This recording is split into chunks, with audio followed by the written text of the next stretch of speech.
ওই কাবাগারের পাশে বসবাস করা শুরু করে দিল। এখন যখন ওই প্রতিক্রিয়া ব্যবসায়ীরা রাস্তা দিয়ে যায়, দূর থেকে দেখে কি ব্যাপার, ওখানে যে পাখিগুলা কিচির মিচির করে, পাখিগুলো আওয়াজ করে, কি ব্যাপার, ওখানে তো পানি নাই, ওখানে তো পানির কোনো সন্ধান নাই, কিন্তু ওই পাখিগুলা কিচির মিচির কেন করে? যেখানে কূপ থাকে, পানি থাকে, ওই সব জায়গায় পাখি, পশু পাখি চলাচল করে পানি খাওয়ার জন্য। ওই পশু পাখি পানি খায়। এই ব্যবসায়ীর চিন্তা করলো, চলো দিনই দেখি যায়, কাছে কাছে যায়, যে দেখে একটা কূপ তৈরি হয়েছে, কূপের ভিতরে সুন্দর পানি দেখা যায়। ব্যবসায়ীরা আসা যাওয়া শুরু করে দিল। বিবি হাজেরার কাছে ব্যবসায়ীরা আবেদন করল, ও নবীর বিবি, ও হাজেরা বিবি,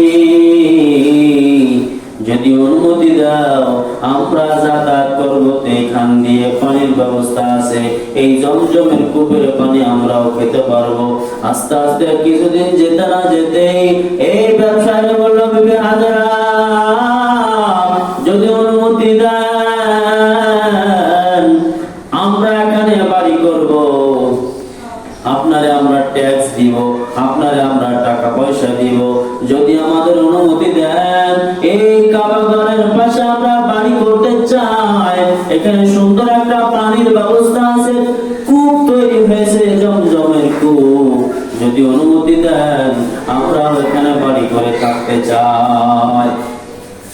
একজন দুইজন করতে করতে অনেক বাড়ি ওখানে হয়ে গেল, বলে সুবহানাল্লাহ। কোনো বাড়ি ছিল না, গাড়ি ছিল না, কোন মানুষ, জনমানবহীন এলাকায় যেখানে কোনো মানুষ বসবাস করত না। এই ইসমাইল আলাইহিস সালাম আর বিবি হাজেরা তার সন্তান ইসমাইল ওখানে থাকতে থাকতে জনবসতি গড়ে উঠল, বিশাল গ্রাম হওয়া শুরু হয়ে গেল। আস্তে আস্তে বড় হয়, আল্লাহ তো পরীক্ষা করবে, আবারও সন্তানকে পরীক্ষা করবে। বিবি হাজেরাকে পরীক্ষা করে পাস করার পর, বিবি হাজেরা পরীক্ষায় পাস করেছে, এখন সন্তানকে পরীক্ষা করবে। হঠাৎ করে একদিন আল্লাহ পাক ইব্রাহিমকে স্বপ্ন দেখায়, ইব্রাহিম, তোমার প্রিয় বস্তুকে কুরবানি করো, আমি আল্লাহর রাস্তায়, আমি আল্লাহর নামে কুরবানি করো। ইব্রাহিম আলাইহিস সালাম ঘুম থেকে উঠে 100 উট কুরবানি করে দিল, বলে সুবহানাল্লাহ। পরের দিন আবার স্বপ্ন দেখে ইব্রাহিম, তুমি আমি আল্লাহর রাস্তায় কুরবানি করো, তোমার প্রিয় বস্তুকে কুরবানি করো।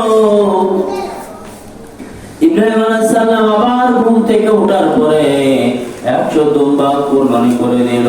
আবার তৃতীয় রাতে স্বপ্ন দেখে, ইব্রাহিম, তুমি আমি আল্লাহর সন্তুষ্টির জন্য কুরবানি করো। তারপরে আবার 100 গরু কুরবানি করে দিল। এভাবে 3 দিন পার হয়ে যায়। শেষবার আবার স্বপ্ন দেখে, ইব্রাহিম, তুমি তোমার প্রিয় বস্তুটাকে কুরবানি করো, তোমার যেটা পছন্দের জিনিস, তোমার কাছে সবচেয়ে প্রিয় জিনিস। ইব্রাহিম আলাইহিস সালাম চিন্তা করলো, আমার তো সবচেয়ে প্রিয় জিনিস হলো আমার সন্তান, শেষ বয়সে আল্লাহ পাক দান করেছে, এই সন্তানটার নাম হইল ইসমাঈল। সুবহানাল্লাহ। ইসমাইলকে কুরবানি করার জন্য আল্লাহ পাক যেমন আদেশ করলেন, আল্লাহর হুকুমে কুরবানি করতে যাবে। হাজেরাকে বলল, হাজেরা, আমার সন্তানকে সাজায় দাও, আমার সন্তান আমার মালিক দাওয়াত দিয়েছে, মালিকের বাড়ি দাওয়াতে যাব, আমার মালিক দাওয়াত দিছে, আমার সন্তানকে নিয়ে যাব, গুছায় দাও, সাজায় দাও, সুন্দর করে আমার সন্তানকে সাজায় দাও। প্রতিমধ্যে যাই দড়ি ছুরি যা যা লাগে এই প্রতিমূর্তি যাওয়ার পথে এই আরাফার ময়দানে যারা হজ করতে গেছে তারা জানে সে আরাফার প্রান্তরে মিনা মুজদালিফা যেখানে হাজিরা হজ করতে যায়, যেখানে হাজিরা শয়তানের পাথর মারে,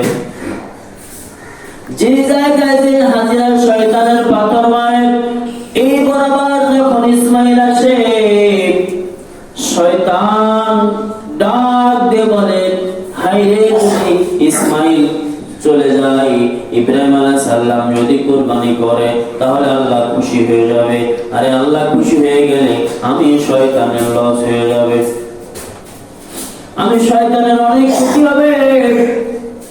চিন্তা করে ইসমাইল তো ছোট মানুষ, 7-8 বছরের বালক, 9 বছরের বালক, ওরে ধোঁকা দিলে হয়তো বা সে পালিয়ে যাবে, আব্বার কথায় সে কুরবানি হতে যাবে না। শয়তান কানে কানে বলে, ইসমাইল তুমি কই যাও, তোমার আব্বার সাথে কোথায় যাও? ইসমাইল বলে, আমি আমার আব্বার সাথে বেড়াইতে যাই, তার মালিক দাওয়াত দিছে, আমার আব্বা নিয়ে যায়। বলছে, না না না, তোমার আব্বা তোমার জবাই করতে নিয়ে যায়। কি করতে নিয়ে যায়? বলছে, দূর হয়। শয়তান পাথর নিয়ে মারছে শয়তানের গায়ে। কয়বার? একবার মারলো। কয়বার? ঠিক ওই জায়গায় দাঁড়িয়ে শয়তানকে, হাজিরা যে শয়তানের ওই জায়গায় দাঁড়িয়ে পাথর মারে, ওই জায়গায় দাঁড়িয়ে পাথর না মারলে হাজিদের হজ কবুল হবে না। এভাবে 3 বারের শেষবার যখন ইসমাইলের কাছে শয়তান যে বলে, ও ইসমাইল তোমার আব্বা তোমার সবাই করার জন্য নিয়ে যাচ্ছে। কয়, কেন নিয়ে যাচ্ছে, কি জন্য? কয়, তোমার আল্লাহ নাকি আদেশ দিয়েছে তোমার আব্বারে, তোমার আব্বা এই জন্য তোমার আল্লাহর হুকুম পালন করার জন্য তোমার জবাই করতে নিয়ে যায়। ইসমাইল বলে, দূর হ শয়তান, যদি আল্লাহ আদেশ করে থাকে আমার কোনো আপত্তি নাই। সাতাজিদুনি ইনশাআল্লাহ।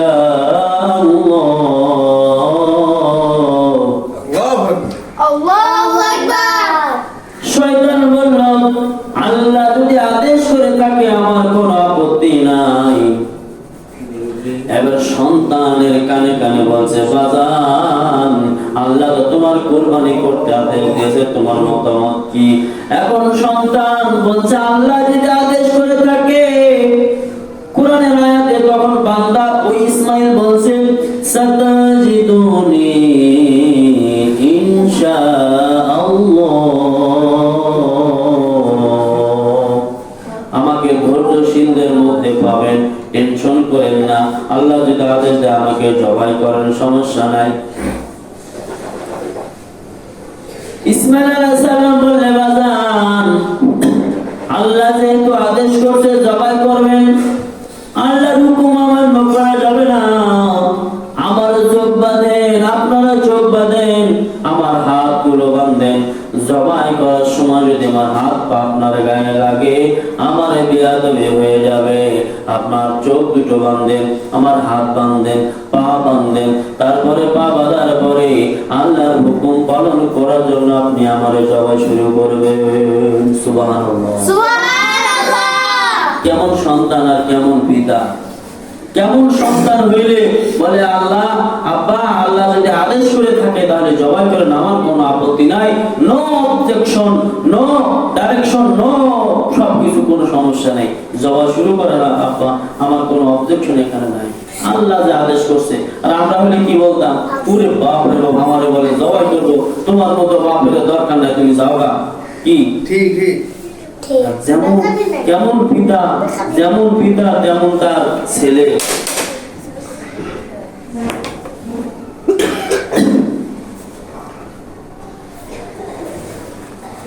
ইসমাইল আলাইহিস সালাম হাত পা বেঁধে শুয়ে পড়লেন। এখন ইব্রাহিম আলাইহিস সালাম চোখ বাঁধা, বিসমিল্লাহ আল্লাহু আকবার বলে গলায় ছুরি চালিয়ে দিল। কি করলো? গলায় ছুরি চালিয়ে দিল। চোখ খুলে ছিল পাথর, পাথরে আঘাত মারছে, বিশাল জোরে আঘাত মারার সাথে সাথে পাথরটা কেটে টুকরা টুকরা হয়ে গেল, বলে সুবহানাল্লাহ। আল্লাহর পয়গম্বর মনে মনে ভাবে, আরে এই ছুরি দিয়ে পাথর কেটে টুকরা টুকরা হয়ে যাচ্ছে, কিন্তু ইসমাইল কেন জবাই হয় না? এই ইসমাইলের কাহিনী দেখে আসমান কাঁদে, জমিন কাঁদে, আর আসমান জমিনের ফেরেশতারা কাঁদে। আল্লাহ গো, আল্লাহ, পরীক্ষা কি হয় নাই? তোমার ইসমাইলকে যে এখনই জবাই করবে, ছুরি রেডি, আল্লাহ তুমি ওদেরকে বাঁচা দাও। জমিন কান্দে, আসমান কান্দে, ফেরেশতারা কাঁদে, আল্লাহ গো, এই পরীক্ষা কি হয় নাই যে জবাই করে ফেললে গো আল্লাহ, কি উপায় হবে? আল্লাহ ডাকতে বলে, না না, এখনো আমার পরীক্ষা শেষ হয় নাই।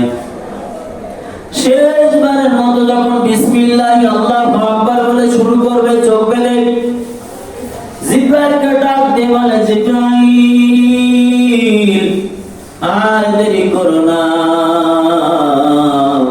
যাও যাও, ওই ইব্রাহিম যে ছুরি চালাচ্ছে, এই ছুরির নিচে একটা জান্নাতি দুম্বা নিয়ে যাও। সুবহানাল্লাহ। বিসমিল্লাহ আল্লাহু আকবার বলে ছুরি চালালেন, আর পিঠি দিয়ে রক্ত বের হয়ে গেল, সারা শরীরে রক্ত মেখে গেল, চারিদিকে রক্তের আওয়াজ, আর চোখ খোলে নাই, চোখ তো বন্ধ করা। এদিকে বিসমিল্লাহ আল্লাহু আকবার বলে জবাই শুরু করার পরে রক্ত চারিদিকে ছড়িয়ে গেল। ইব্রাহিম আলাইহিস সালাম রক্তের আওয়াজ পেয়ে আলহামদুলিল্লাহ বলল, আল্লাহ গো, তুমি হয়তো আমার কুরবানিকে কবুল করেছো, বলে সুবহানাল্লাহ। চোখ খুলে দেখলো, কি ব্যাপার, কি হলো, কি হলো? আমার ইসমাইল পাশে বসা, আর আর সামনে ছুরির নিচে একটা দিকে দুম্বা জবাই হয়ে আছে, বলে সুবহানাল্লাহ। ইসমাইল পাশে বসা, দুম্বা জবাই হয়ে গেল। আল্লাহ ডাক দিয়ে বলে, ইব্রাহিম, আমি তোমারে পরীক্ষা করলাম, তুমি আমি আল্লাহরে ভালোবাসো না সন্তানরে বেশি ভালোবাসো? আমার পরীক্ষায় পাশ করেছো ইব্রাহিম। তুমি তো জানো না, যত হাজি হজ করতে আসবে কিয়ামত পর্যন্ত, যে কেউ যদি এখানে কুরবানি না করে, আজকে এই কুরবানির দৃশ্যটা আমি আল্লাহ খুব পছন্দ হয়েছে। তুমি তোমার সন্তানকে কুরবানি দিচ্ছিলা, যদি আল্লাহ তোমরা না পাঠাইতো, সন্তান কবুল করে ফেলতো, তাহলে উম্মতে মুহাম্মাদি পর্যন্ত প্রত্যেকের সন্তানকে জবাই করে করে কুরবানি দেয়া লাগতো। আল্লাহু আকবার। আল্লাহ কবুল করছে যে সন্তান যদি কবুল জবাই হয়ে যেত, আর ওইটা যদি কবুল হইতো, কিয়ামত পর্যন্ত আমাদের সন্তানদেরকে গলা কেটে জবাই করে কুরবানি দেয়া লাগতো। আল্লাহ কত মেহেরবান, আল্লাহ কত দয়ালু। পরীক্ষায় পাস হয়ে গেল ইব্রাহিম আলাইহিস সালাম। আল্লাহ ডাক দিয়ে বলল, ইব্রাহিম, তোমার সন্তানদের তুমি বাড়ি নিয়ে যাও, সেও নবী হবে। আর আমার সন্তান কুরবানি আমার উদ্দেশ্য ছিল না, আমার উদ্দেশ্য ছিল তোমাদের পরীক্ষা করা। কি করা? পরীক্ষা করা। তুমি আমি আল্লাহর কথা মানবা না সন্তানের কথা মানবা? তুমি আমি আল্লাহর প্রতি মায়া দয়া ভালোবাসা বেশি না সন্তানের প্রতি ভালোবাসা বেশি? এটা দেখার জন্য আমি পরীক্ষা করেছি, তুমি পরীক্ষায় পাস করেছো। এই কিয়ামত পর্যন্ত যত হাজি আসবে সবাই এখানে এসে কুরবানি করা লাগবে। সুবহানাল্লাহ। সুবহানাল্লাহ। তাহলে